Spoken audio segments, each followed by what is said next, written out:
How to make your own Do Not Disturb on iPhone. The first thing you want to do is open Settings. Then from there you're going to scroll down and you're going to select Focus. After selecting Focus, you're going to tap on the plus in the top right hand corner. Then you're going to tap on Custom. After doing that, you can give your Do Not Disturb a name. So for example, I'll just call this one T. Then you can select the color.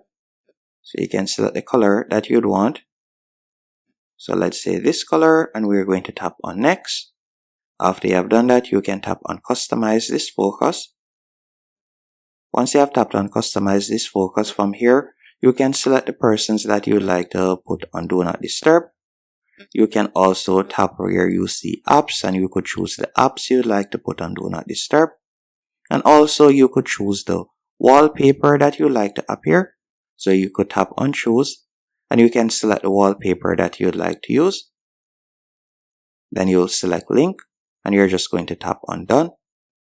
After you have done that, you can scroll down, and if it is a case that you would like to schedule your Do Not Disturb to be activated at a particular time, you could tap on Add Schedule, and you could choose the time you would like it to be activated. Once you're finished doing this, you're just going to go back. And now you have your own Do Not Disturb right here that you can tap on at any time, and you'll be able to enable it. Also, you could change the logo at the top by tapping on Edit, then tapping on the image that is currently there.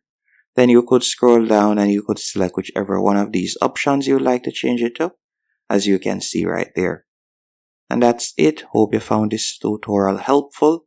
If you have any questions, let me know in the comment section, and thank you for watching.